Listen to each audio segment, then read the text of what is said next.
Thank you. Thank you so much, Mike. I'm grateful to you and the Chamber for this platform, which we have used to great effectiveness over the last 8 years. But more importantly, I'm grateful for the secret sauce on display here today. The modern Oklahoma City Renaissance would not be possible without the partnership between city government, this chamber, and the people of Oklahoma City. So thank you, Mike, to you and your board, and Christy Gillenwater and her team for all that you do. And thank you to each of you, either here in person or watching online now or later, for carving out an hour to focus on the civic life of our city. We don't just use this time as a recap. We get work done each year in this room. This is my 8th State of the City address, and each of them has served a specific purpose to take this mission-focused city into its next endeavor. Over the last 3 decades, we have elevated Oklahoma City to the global stage, and yet even more remarkable is the fact that we have never grown complacent. Each time we notch a win, and all we do is win, we ask, what's next? Once again, I will answer that question today. First of all, since we last gathered, we have had 2 municipal votes. The first I'll mention was pretty important to me. It was my re-election in February when you bestowed upon me a 3rd term with 86.5% of the vote. It remains the honor of my life to serve my hometown in this way, and I thank you for the validation that came with the magnitude of the support. The other election was important to all of us. It was overwhelming as well, and that was the passage of our $2.7 billion core infrastructure bond issue that puts $1.5 billion into 433 individual projects, improving streets, bridges, and traffic, and another $1.2 billion into core needs like police, fire, drainage, parks, transit, libraries, economic development, and affordable housing.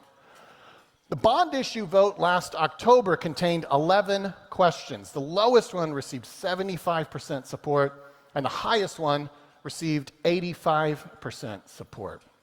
Once again, in our city, voters that are registered as Republicans, Democrats, and Independents found consensus and voted the same way on the same day for the betterment of our community. We truly are united as one OKC. Of course, as we know, our ability to find common ground in the name of community investment is a hallmark of our city's ethos that now goes back 33 years. The number one reason we stand here today as America's most dynamic city is that we have continuously committed to investing in ourselves.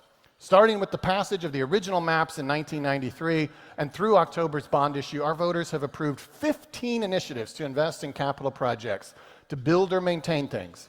And the dollar amount of those 15 initiatives, and this number is not adjusted for inflation, totals just under $10 billion. And $5 billion of that commitment has come since I took office, and so most of the projects funded by that $5 billion still await their ribbon cutting. We still have much to look forward to. In 1993, led by Mayor Ron Norick, we set out as a city to improve our quality of life. We said at the time that we were doing that for ourselves and for our kids. Now, I was 14 in 1993, so I guess I'm the kid in that story. And indeed, people of all ages are now staying in Oklahoma City. But we've long since passed the benefits of mere retention. At a pace unprecedented in most of our city's history, people are moving here. Just a few weeks ago, U.S. News wrote that we were the number 2 best big city in which to live. People have been saying stuff like that for years. And as it turns out, someone is listening. So let's talk today about the growth that is resulting from our success, specifically population growth. I think we all kind of know that this city is growing, but today I'm going to share with you just how stunning that growth truly is and what it means for us right now and in the decades to come. I sat down this week and created a relatively simple breakdown of our city's population growth since the first post-statehood census in 1910. This isn't a terribly complicated analysis, but I'd never actually seen it presented this way before. You see on this chart Oklahoma City's census population every 10 years since 1910. And then you also see in the red there, the red print, you see how many people were added to the city's population each decade. You see there that we started in 1910 with 64,205 residents inside the city limits. Over the next 10 years, we added 27,090 residents. Then oil was discovered in OKC in 1928, and we were an overnight boomtown. By 1930, we had added 94,094 new residents in that decade. Because of the oil discovery, that period between 1920 and 1930 was an enormous growth decade for our city. The next big decade for growth, you see, was the 1950s, when we added over 80,000 residents. And then you see in the 1960s, 70s, and 80s, growth was more muted, around 40,000 each decade. Then, maps passed in 1993, and in that decade, the 1990s, we added 61,413 residents. Then the last original maps project opened in 2004. The Thunder arrived in 2008. We just kept passing all those initiatives I just talked about, and we've been on a rocket ship ever since. Between 2000 and 2010, we added 73,867 residents. And then between 2010 and 2020, we added 101,055 residents. 5 years into this current decade, we've already added 38,795 residents, which means we're on pace to add nearly 78,000 residents this decade. So 4 years from now, in 2030, we will have added over 250,000 more residents in the city limits than we had living here in 2000. You see up here, in 1950, there weren't 250,000 people living in the entire city, but that's the number of people we have added just since the year 2000. Here's another way to look at it. After our founding as a city in 1889, we reached 250,000 residents around 1950. So it took us 61 years to almost reach 250,000 residents. It took 50 more years after 1950 to get our second 250,000 residents as we reached that milestone around 2000. And then in only 30 years since 2000, we will have added our third 250,000 residents when we will likely pass that milestone of 750,000 residents in 2030. 60 years, 50 years, 30 years. How long do you think it will take to add our fourth 250,000? My money's on 20 to 25 years. That means our city will have 1 million people living in the city limits by around 2050 or 2055. But this isn't a complicated analysis. It's looking at us right there in black and white. And just to put into perspective what it will mean to have 1 million people living in Oklahoma City. Do you know how many American cities today have over 1 million people? 10. Now, those cities will keep growing as well, so I'm not suggesting we'll be in the top 10 cities by 2055, but think of the cities today in the top 10, and imagine that we'll be the size that they are right now in just a quarter century. I mean, you know which cities I'm talking about? Counting down from number 10 to number 6, those cities today are Jacksonville, Dallas, San Diego, San Antonio, and Philadelphia. Those are some of the biggest cities in America, and we are 25 years away from being where they are right now. And there is no reason to think we won't maintain this growth because, as I said earlier, we are still about to deploy almost $5 billion that has already been approved. We're about to open one of the greatest arenas in the world. We're about to open a new stadium. We're about to host 7 events of the Olympics. Our crime rates have been in decline for a decade. Our unemployment rate has been below 4% for 55 of the last 58 months. We've run this experiment already for 30 years. We know what happens when you do what we're doing. People will vote with their feet, and they will continue to move to this safe, inclusive, exciting city with plenty of jobs. This population growth is not going to stop. Here's one more way to look at our population growth. Sometime in the next couple of years, we will pass 732,000 residents, which means at that point, we will have completely doubled the population we had in 1970. Who lived here in 1970? Raise your hand. Wasn't that long ago.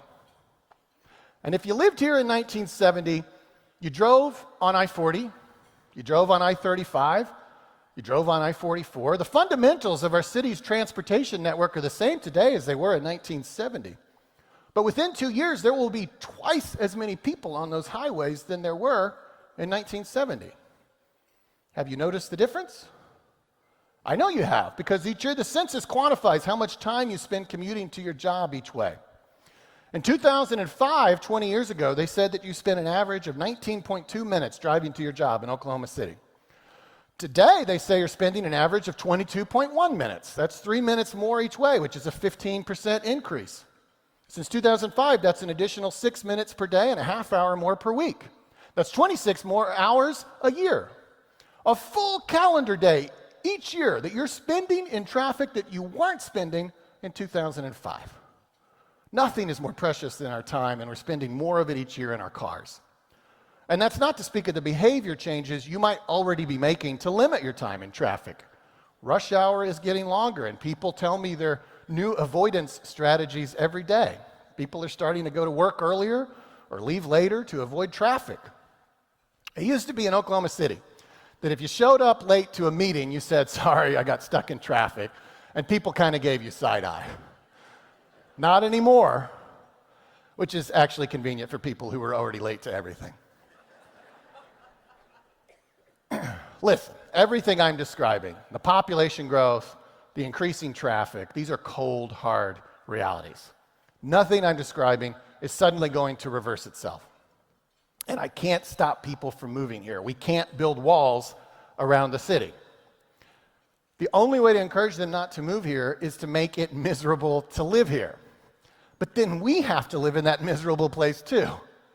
We ran that experiment already as well. Nobody wanted to move here in the 1980s, but nobody tells me they want to bring back the 1980s in Oklahoma City. We want a high quality of life in Oklahoma City. We are unapologetic about that. But when you have a high quality of life, people are going to move here. And the first place you'll feel it is on our roads. Now you might be saying, okay, you're right, we're growing, and I don't want to sit in traffic for hours. Can we expand the highways? Well, no, not really. I give a lot of credit to Secretary Tim Gatz and the Oklahoma Department of Transportation for the innovative things they're doing, and we're always grateful for the investments they make in OKC. But there is a harsh reality that there is only so much they can do to lessen our time in traffic. We already have 3 interstates and multiple turnpikes. Yes, the new turnpike to the south will divert some traffic, but that's kind of the last big project there's room for. The metro has pretty much reached the point of saturation with highways. Now, there's always improvements that can and will be made to choke points in our existing network, and that will help. But new highways or adding significantly more lanes is just not feasible for most of our existing system. And I would also add that adding lanes is not the panacea you may think it is. This is a photo of Interstate 405 in Los Angeles. If you're intoxicated with the idea of adding lanes to our highways, there's nothing more beautiful than this image. Look at that, 12 lanes across, and all those cars are still just sitting there. Here in OKC, we live in the 405. In Los Angeles, they live on the 405. But it's not just Los Angeles that has bad traffic. You know, as mayor, I meet people frequently who are experiencing our city for the first time. Mike just talked about that. The comment I'm about to share is one I hear quite often, and you can take it however you wish, but it's just reality that this is something someone says to me almost every week. They'll say, "This city reminds me of Nashville and Austin 20 years ago." Now, I know for a fact that they mean that as a compliment. Nashville and Austin are known nationally as 2 cities that suddenly burst onto the global stage, and I don't disagree that we are living through that kind of elevation in OKC right now. I spoke to it last year here on this stage after our Thunder won the championship. We have arrived. However, another thing that a lot of people know about Nashville and Austin these last 20 years is that their traffic has exploded. Both cities now rank in the top 10 or top 20 of every ranking I can find for U.S. traffic congestion. Both cities have now passed transportation initiatives, Austin in 2020 and Nashville in 2024. But both did so much too late in their growth phase, and leaders in both cities would tell you that. If we really are where they were 20 years ago, That means we still have time, but not much. So to sum it all up, we have spent 3 decades improving our quality of life, and the pipeline for that continued improvement is already full of projects. So we know that people are going to keep moving here. That means population will continue to grow, and by 2055, we'll almost surely be a city of 1 million people. And the first place we will feel that pressure is in our transportation system, which we already are. So if the question at this speech each year is, what's next? I have your answer. Our ability to freely move around our city is in jeopardy, and it is time for a sense of urgency. The urgency comes from the reality that funding and planning and implementation of major improvements in our transportation system will still take many years, no matter how fast we move from this point forward. The best time to start was yesterday. The second best time is today. If you have horrendous traffic and it's already here, and that's when you decide to do something about it, like they did in Austin and Nashville, you are way too late. We can learn from their mistakes. The time to make a commitment is now. That commitment must give us the resources we need to strengthen our existing system of city streets for those who remain in cars, and it must provide public transit alternatives that take some cars off the road and at the very least give each of us a choice. And this new commitment will require new resources. Thanks to the taxpayers, we can generally meet your expectations for services and infrastructure as those expectations exist today. But the resources we have today are not sufficient to meet the looming challenges of growth. Meeting this new transportation challenge is going to require a new commitment from each of us. Now, I want to be clear. On the planning side, we're not starting from scratch. Thanks to the foresight of city leaders, we started the planning and the collaboration 20 years ago. That work we've already done makes this timely opportunity for commitment possible. Let me recap that history just a bit. In 2005, our city adopted a plan for public transit that included better bus service, commuter rail that connects downtown OKC to Edmond and Norman, bus rapid transit lines along key corridors, and a downtown streetcar to circulate all these people who would be arriving downtown via the rest of the system without cars. Ever since the adoption of that plan, with the resources available, our city, led by COTPA and Embark, have made progress on those priorities.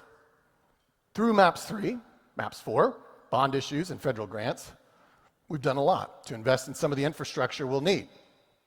Notably, MAPS 3 built the streetcar, which, by the way, just recorded its biggest month ever with over 33,000 rides in March. A federal grant built our first bus rapid transit up Classen and Northwest Expressway. By the way, that line just recorded a record month for ridership with over 60,000 rides in May. MAPS 4 is adding hundreds of bus shelters and adding bus rapid transit to the south and northeast. All of that is progress, but it's taken 20 years.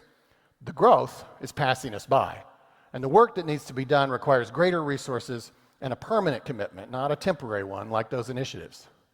Through these last 20 years, we have also engaged in the collaboration and planning necessary to take this next step. My predecessor, Mayor Mick Cornett, began convening our regional cities over a decade ago to talk about a regional transit authority. In 2019, it became official when our city formally joined the state's first regional transit authority, which now includes Oklahoma City, Edmond, and Norman. All regional cities were invited to be a part of this initiative, and ultimately, these are the 3 that have moved forward. And that is fine, because based on both geography and population, Edmond and Norman are the 2 most critical suburban partners in the metro. Once we created the Regional Transit Authority, I asked one of our state's most successful and popular leaders to chair the effort. And since that time, Governor Brad Henry has been working with his fellow board members from all 3 cities to develop a plan. They have all, let's hear it for Governor Henry.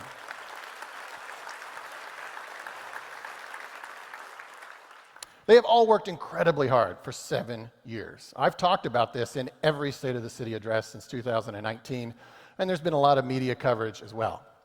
Recently, the Regional Transit Authority rebranded itself as One Transit. Interestingly, the letters in the word one happen to align with Oklahoma City, Norman, and Edmond. More importantly, the development of One Transit's plan for our community is now nearing completion.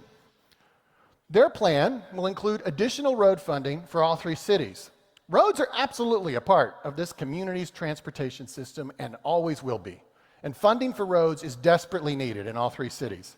We don't receive significant funding from anywhere else to maintain our city streets. We do it with the taxpayers that we have, and even with the resources we received last year in the bond issue, it's still inadequate to a city of 620 square miles with 9,000 lane miles to maintain.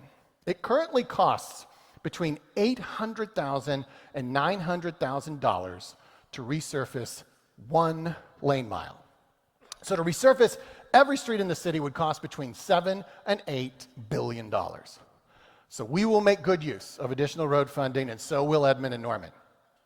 The One Transit plan will also include funding to build and operate a commuter rail line that connects downtown OKC to Edmond and Norman, with stops at key points along the way.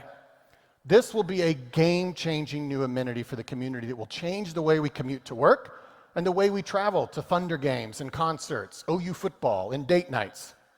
And the stops along that line will become booming commercial developments, as we have seen in every other city in America. The One Transit plan will also include bus rapid transit to serve Canadian County and to Tinker, to complement the bus rapid transit lines already operating in Northwest OKC and funded through MAPS 4 for Northeast and South. And the One Transit plan will improve bus systems in all 3 cities and will ultimately make a downtown connection to OKC Will Rogers International Airport. Collectively, this plan will preserve our quality of life by alleviating traffic congestion. It will preserve the mobility necessary to keep our economy strong and growing, and it will spur commercial development, among other benefits.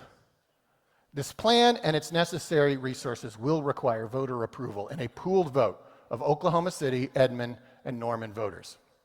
This proposal will come to you in the next year.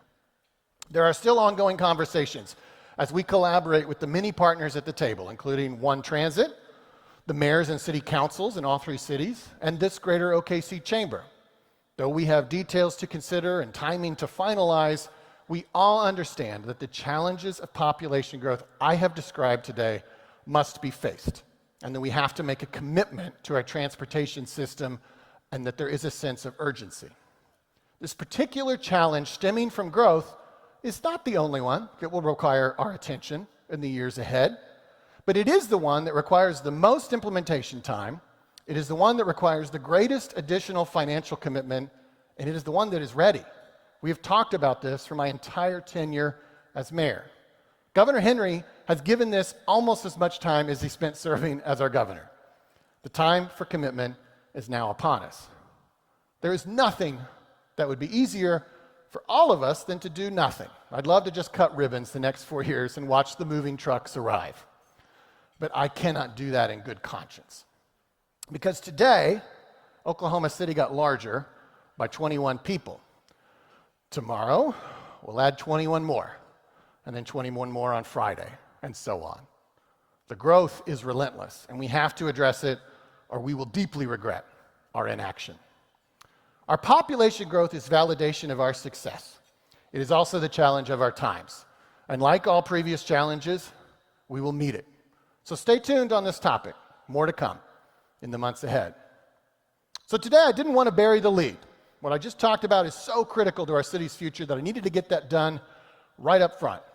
Now I'm going to spend the rest of our time today reminding us why all these people are moving to Oklahoma City.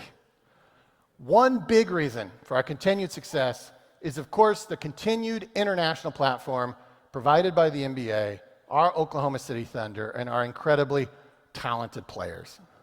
By the way, thank you to the Thunder for the gifts everyone has received at their seats today. I especially love the One OKC stickers. Though the season didn't conclude exactly how we all desperately wanted, it was still a season most any city would dream of. A Western Conference final, the best record in the NBA, and a second straight MVP for Shai Gilgeous-Alexander.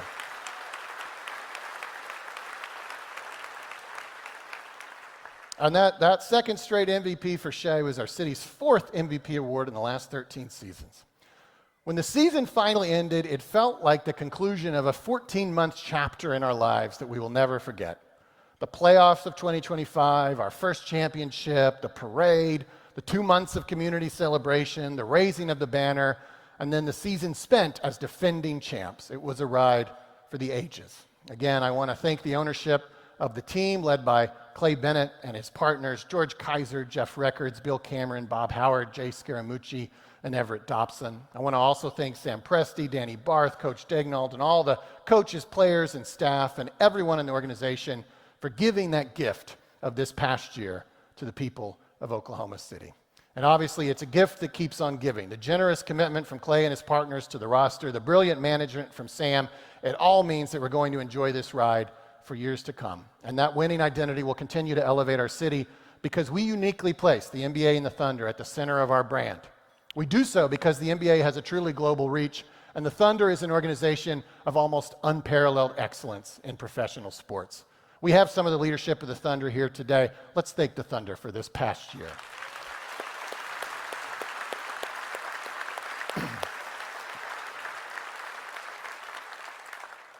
Of course, all of that is why 71% of our voters made a commitment in 2023 to build a $1 billion arena to secure the Thunder in OKC till at least 2053. That might be the year that we hit 1 million people. Last year at this speech, we debuted the beautiful, stunning, one-of-a-kind design for that arena, led by David Manica. And then this spring, we broke ground on what we now know as Continental Coliseum.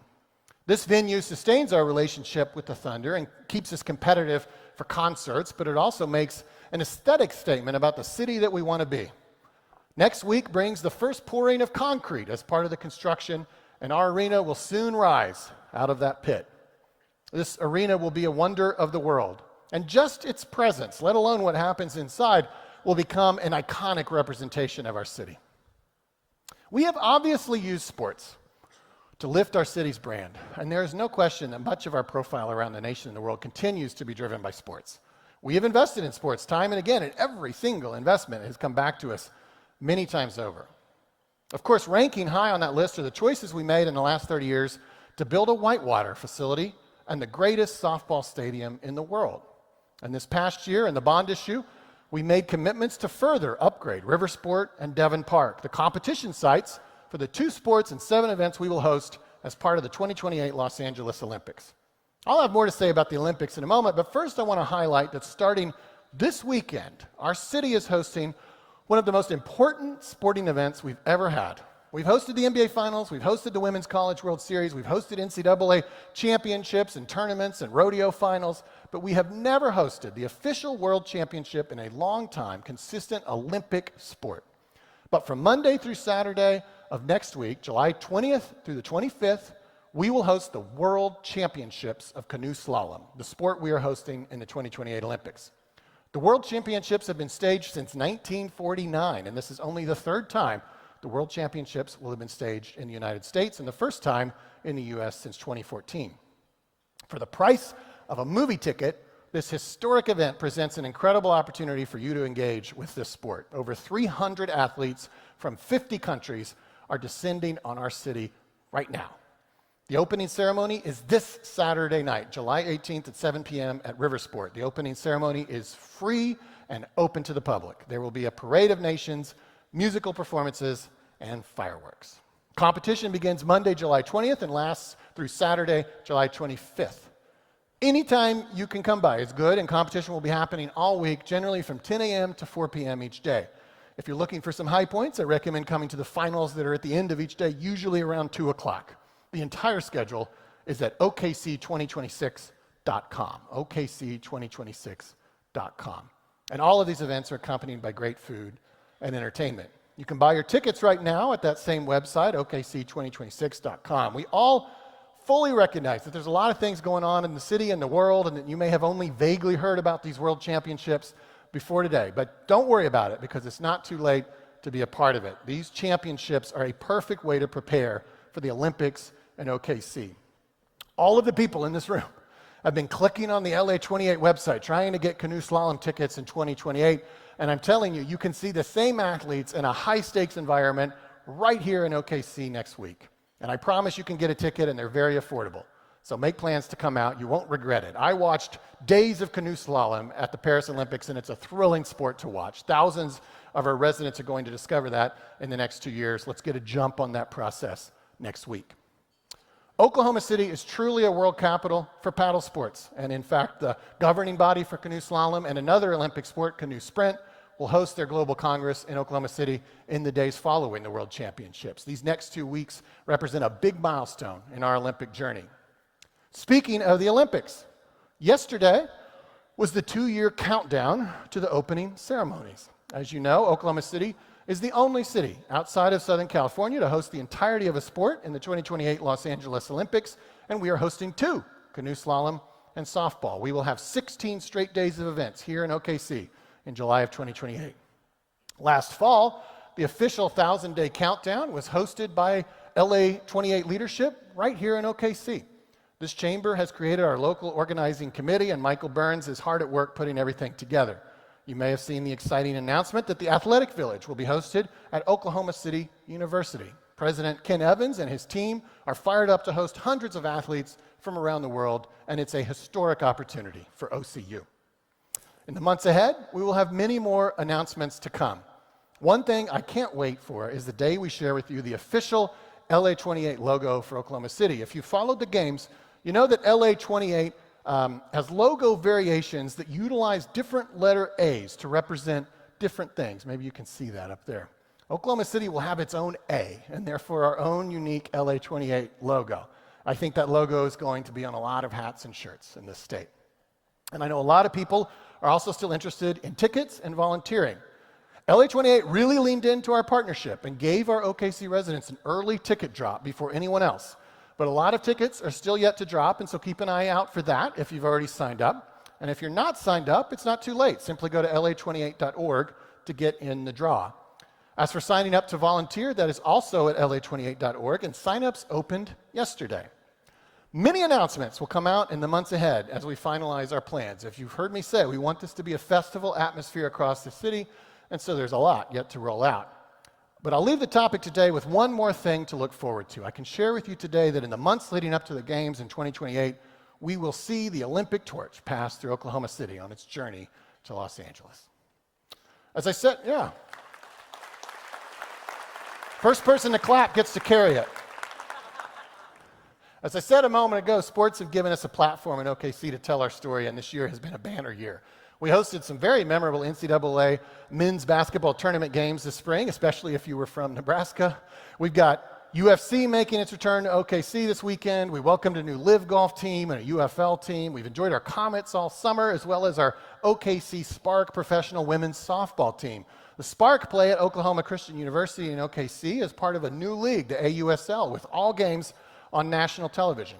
And our Women's College World Series hosted record crowds and TV ratings, even without OU or OSU for the first time in more than a decade. Whatever the sport we've invested in, our strategies have been rewarded. We believe that will also be true of soccer, the world's most popular sport, and a sport that most of us have been fixated on this summer as the World Cup returned to the United States for the first time since 1994. Today, I have the opportunity to share exciting news about our city's soccer team, and I will do that in a few minutes. Get ready. First, I want to update on MAPS 4. Every MAPS initiative is a journey that lasts more than a decade. We're now in year 7 for MAPS 4, and we are right in the heart of implementation. Just a few weeks ago, we cut the ribbon on the Diversion Hub. This is going to emerge as a national model that originated right here in Oklahoma City. The Diversion Hub brings together a hub that has all the services that would be helpful to someone currently engaged with the criminal justice system, so that person can be diverted away from prison or jail. Sometimes prison or jail is the necessary outcome, but if someone can live a productive life and contribute to our community, that's what we want. And that's the outcome we're now invested in. And we're not alone in that investment. The Diversion Hub is very much a partnership with the philanthropic community, and I want to thank everyone who is supporting the Diversion Hub, especially Sue Ann Arnall and the Arnall Family Foundation, who first brought this concept forward in 2019. MAPS 4 projects currently under construction include Palomar and our new animal shelter. Palomar will also be a national model, providing services to survivors of domestic violence. And the Louisa McCune Animal Welfare Center could very likely be the finest in the country. A week from today, we will break ground on the Clara Luper Civil Rights Center, adjacent to the reopened Freedom Center, providing a place to tell our city's civil rights story in full. As an aside, the Civil Rights Center will be a nice complement to the Clara Luper National Sit-In Plaza, which opened this past year in downtown OKC. Thank you again to John Kennedy, Pastor Lee Cooper, Marilyn Luper Hildreth, and everyone who made the plaza possible. It is a stunning and important addition to our city.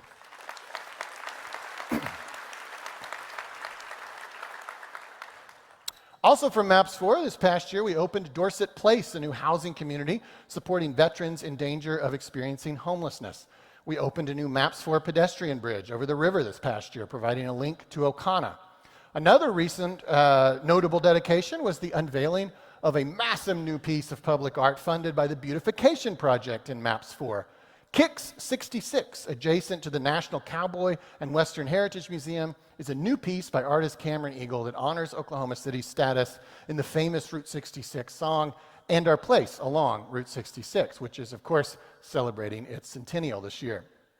This next month, we'll break ground on a mental health crisis center, and in September, we'll break ground on our first youth center. We also broke ground recently on our MAPS 4 multi-purpose stadium, which will, of course, host our city's soccer team. We are also under construction on over $30 million in major upgrades to our youth soccer facilities. And I'm going to talk about soccer in just a few minutes. MAPS 4's promise was that it would unleash the power of MAPS in new ways to address human and neighborhood needs and to extend the reach of MAPS across the city. All of that promise is being realized. Thank you to MAPS 4 Citizen Advisory Board Chair Teresa Rose and the other members of the board, and thank you to David Todd and the team of the city who make it all happen. Let's show our gratitude.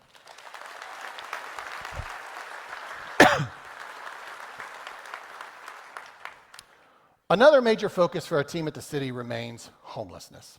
In the past year, our work in homelessness has continued to effectively address a problem that exists in all large cities and is not as easy to address as some would hope. But our Key to Home partnership is leading a comprehensive effort that is closing encampments and getting people off the streets in a sustainable way. This year, our annual point-in-time count, which counts all the people experiencing homelessness in the city, found the first decline since 2022 in the total number of people experiencing homelessness. And for the fifth year in a row, we saw a decline in the total number of people experiencing unsheltered homelessness. All that population growth I talked about earlier puts tremendous pressure on the issues of affordable housing and homelessness.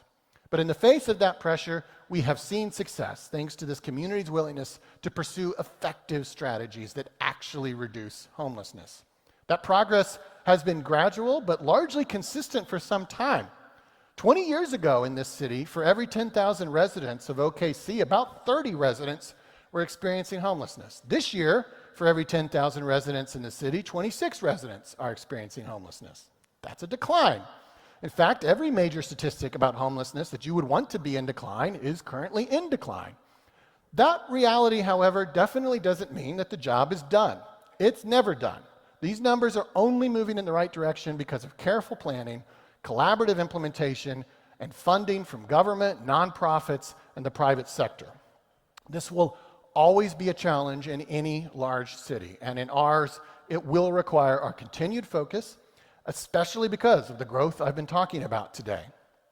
I also have said here before, and I will say again, that even if your citywide numbers are in a relatively decent place compared to your past or compared to other cities, that doesn't mean much to the person experiencing homelessness or to the resident or business owner dealing with the issue in their part of town. And that's why we'll always stay focused on it and why we'll always pursue proven and effective strategies.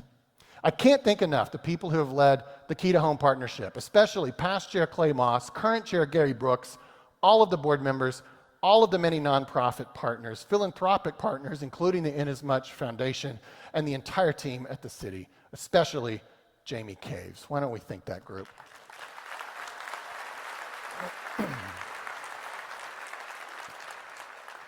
Speaking of the team at the city, everything I talk about here today depends on the best city council and staff in the country. I certainly want to recognize our council members who serve our city. Their willingness to give of their time and their vision to lead this city is something I never take for granted. Our council members are Bradley Carter, James Cooper, Katrina Avers, Todd Stone, Matt Hinkle, Jo Beth Hammond, Kamal Pennington, and Mark Stonecipher. Let's thank them for their service.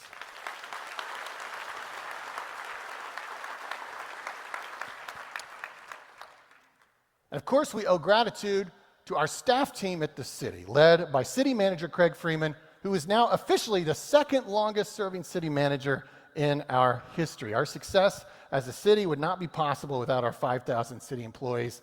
And though all they do is serve the public, this year they went even farther, broke their previous records, and raised over $615,000 for charitable causes through the Heart of the City campaign. We are so grateful to them and the hundreds of volunteers who serve on boards and commissions. Let's thank them all for their service.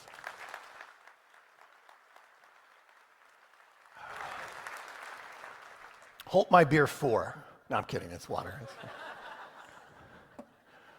This city team has been incredibly busy this last year, as always. I wish I had time to get into even more depth on each of these accomplishments, but just this past year, we opened the new plaza in Capitol Hill, we opened Dewey Park in Northeast OKC, we debuted Cloud Embrace in Bricktown, you saw that earlier, we opened a new customs facility at the airport, we inaugurated our first modern international nonstop flight to Cancun, we have continued our Fresh Start program, clearing warrants at the municipal courthouse. We've engaged in a Platt Amendment project through our Human Rights Commission to remove racist language from the past. We have fully launched our mobile integrated health unit, providing alternative response to some emergency calls, and we opened a brand new Fire Station 31 on Rockwell Avenue. We launched a New Year's Eve celebration in Scissortail Park for the community. Our golf courses, which have all received recent upgrades through bond issues, welcomed a record number of rounds this past year, 370,000. And our work continues to close Douglas Boulevard to support the expansion of Tinker Air Force Base, our city's largest employer. And our rates of crimes against persons and property have both declined by a third over the last decade. The 2025 homicide rate was the lowest since 2018, and so far in 2026, we have maintained that same lower pace. That public safety success is all a testament to our officers, our community's commitment to fund their work and their equipment, our innovative utilization of violence intervention and prevention strategies, the creation of the Youth Safety Advisory Committee, and the rest of our work through the Public Safety Partnership. Now, speaking of our city government, its official symbol is our city seal.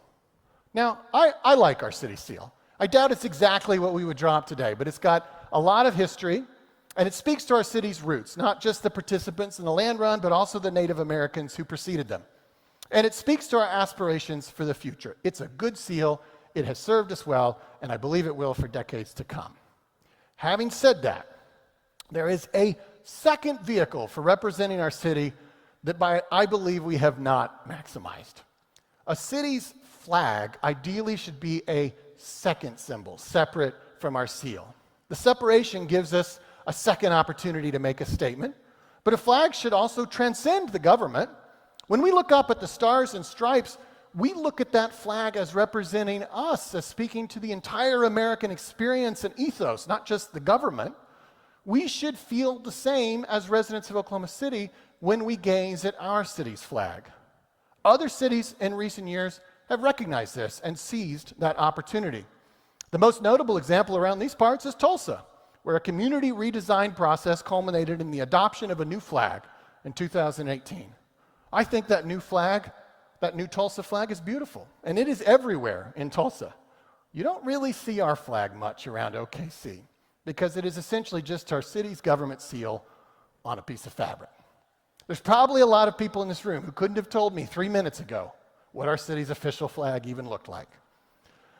I say all this to say it is time for a new city flag. I might argue it's time for our city's first flag. This generation of residents has changed our city forever, and it is time we leave our mark on the city's most important symbol. I believe we are up to the task, and I believe we have earned the right. I've been thinking about this for 8 years, and a few months ago, a well-organized group of grassroots citizens approached me and said they wanted to work on it. That was just the nudge I needed. I agree that it is time. And if we move with efficiency, we can have a new flag in place for the Olympics. This process will take over a year because we want it to be inclusive and thoughtful. It will culminate in the adoption of a new city flag by our city council. So today, I am announcing the commencement of that process. In the weeks ahead, we'll be able to share more details about how you can submit concepts and suggestions.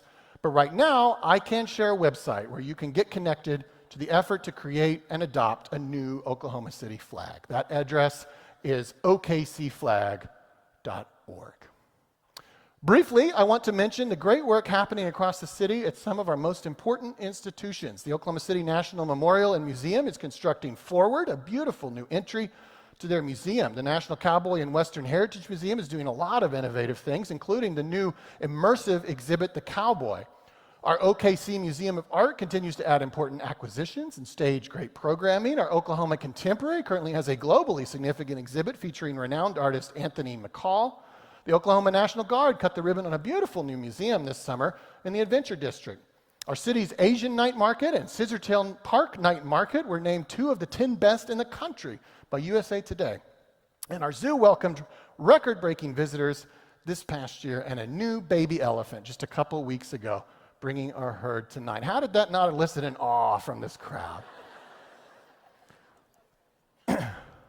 This is a time that will always be remembered in our lives and in the history of this place. We're lucky to get to live in this place at this time, and we know it.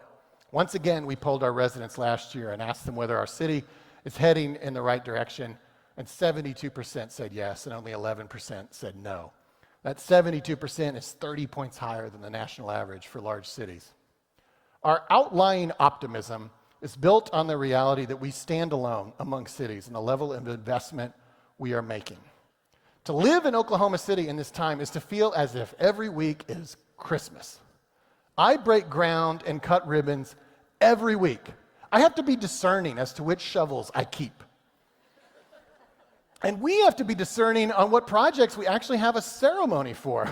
When you look at the total of the 3 initiatives for capital projects passed since I became mayor, there are likely well over 700 individual projects included in all of that. It is not normal in the life of a city to have to say no to having groundbreakings and ribbon cuttings for some projects because we would otherwise not have time to live our lives.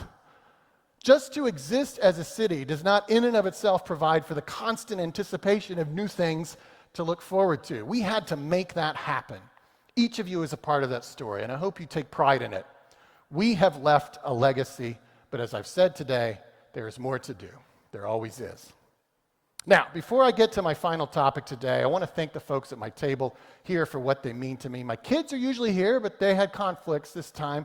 I am grateful, as always, to have Rachel here. I'm so grateful for what Rachel does for our city as leader of United Way, and I'm also so grateful that she has supported me in my endeavors. She'll scold me later for this, but would you please join me in thanking my wife, Rachel?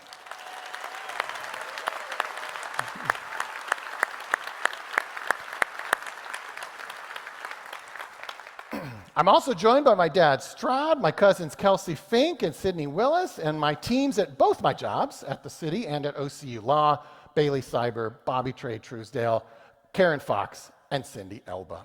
These folks support me every day, and that was an especially heavy lift this past year as I served as the president of the United States Conference of Mayors, which was like a third job. In that respect, Bailey was especially helpful. Please join me in thanking all these important people in my life.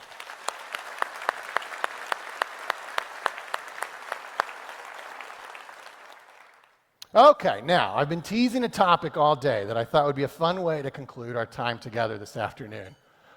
There are 2 team spectator sports played everywhere in the world, and only 2, basketball and soccer. This is why I have always felt that we are exceptionally fortunate to have ended up with the Thunder and the NBA. As much as I'm sure we would have enjoyed the NFL, the MLB, or the NHL, the NBA is the most popular American sports league around the world. And we have global aspirations. We don't want to just be a center of commerce and culture in Oklahoma. The true competition in the modern world is global, and that means Oklahoma City has to be part of global culture. We have been reminded the last month that nothing brings the globe together like soccer, or football, as everyone else calls it. Over 1.5 billion humans will watch the World Cup final this weekend. For most of its history, Oklahoma City has not had a professional soccer team to speak of, but in 2014, Bob Funk Jr., Tim McLaughlin, and Donna Bartley brought us the energy of the USL, and they ultimately played at Taft Stadium. Why Taft? Well, it's a simple but frustrating answer. We were, it would appear, the only top 50 city that has no stadium above the high school level sized to soccer, football, and other similar events.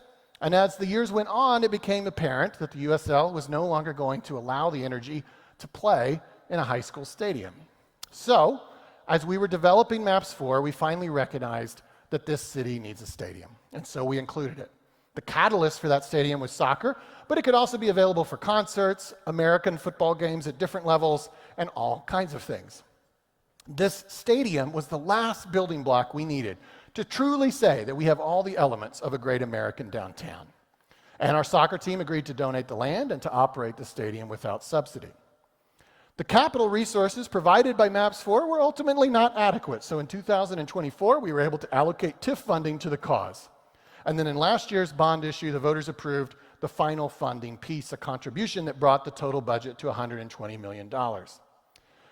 In the meantime, our USL team went dormant to await the new stadium, and it was purchased by a group led by Christian Kennedy and his company, Echo. Christian's vision and leadership has attracted partners that include beloved local legends Russell Westbrook, Jalen J-Dub Williams, and Baker Mayfield, as well as Josie Altidore, Sidney McLaughlin, and Nick Gross. Also supporting Christian in this effort is the Chickasaw Nation. This same group is also envisioning a mixed-use development around our new stadium, working with smart people like Mark Beffert. The prospect of the new stadium has already attracted a UFL football team and promises to open up other opportunities in the years to come. In June, we broke the ground, and the stadium construction is now underway with the plan that it will be available for the 2028 USL season. We are almost surely the only city in the world currently building both an arena and a stadium just a few blocks away from each other. That stadium paves the way for the return of professional soccer in OKC. Our city is doing more to support and cultivate soccer right now than any other American city. We're not just building a stadium. Right now at South Lakes in South OKC and at Cameron in North OKC, we are currently putting $30 million in Maps 4 money toward 2 youth soccer facilities that will be among the finest in the region. And Tim and Liz McLaughlin and their many partners in Fields and Futures are out there making sure that our kids have great soccer facilities across the city. For all these reasons, U.S. Soccer just named OKC one of its original 3 cities. It is named Soccer Forward Collectives. And for all those reasons, the president of the Football Association of the Czech Republic and member of FIFA's Development Committee, David Trunda, is sitting right over there. Yeah. Welcome, David.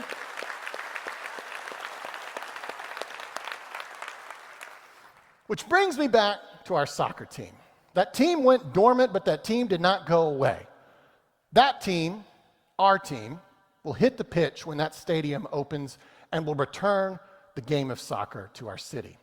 Right now, we are the largest American city that does not have a team currently playing in the MLS or USL Championship leagues.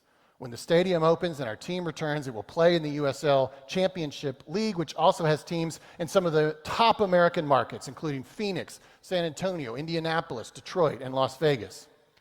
Christian and his partners will tell you that they want this team to bring access, joy, and wellness to our community, that they want to be a part of building the game of soccer in our country, and that they want to continue the effort of connecting Oklahoma City to the world and the world to Oklahoma City.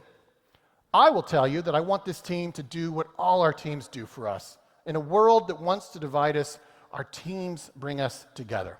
And in Oklahoma City, where we have worked together for years to find common purpose and overcome the things that could divide us, we consistently stand together, united as one OKC. Ladies and gentlemen, it is my honor to reintroduce you to Oklahoma City's soccer team.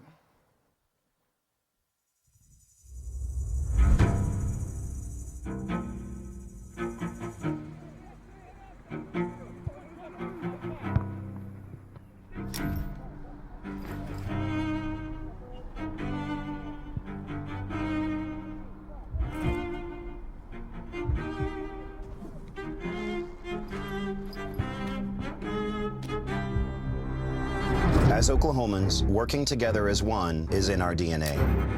One community, one family, one spirit, destined to overcome. One team, united in competition against our rivals. We are the descendants of great nations and legendary heroes, heroes who lead our people. People of strength, faith, and perseverance. It is who we are. It is the tie that binds us to one another, to our community, and this community plays to win. 1, 2, 3, 4. We are OKC United. For every kid who dreams of greatness. For every family that nurtures those dreams. For every neighborhood across the city who believes that our time is now. This team is for you. We're building something special here. Developing the next generation to compete at the top of the world. Our beautiful community playing the beautiful game. Oklahoma soccer, built right here. The world brought us its game. Now we're taking OKC to the world to bring access, joy, and wellness to the community, to make the game of soccer native to America. We are one. OKC United.